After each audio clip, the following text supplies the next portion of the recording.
সালামু আলাইকুম। কালকে হঠাৎ রাতে ঘোড়াকে পানি খাওয়াইতে গিয়ে দেখি পানি নাই।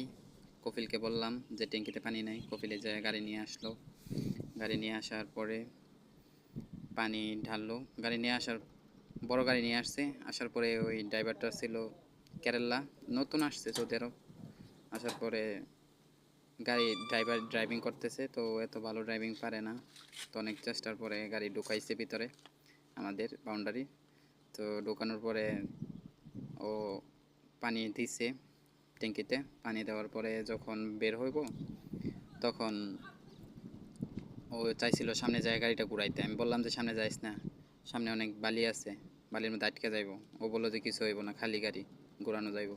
তো যাইতেই পারে নাই, অর্ধেক যায় আটকে যায়। তো তার কফিলে আসে রাত্রে, কফিলে চেষ্টা করে উঠাইতে পারে না। তো সকালে তারপরে এই বেকুনি আসে তার কফিলে।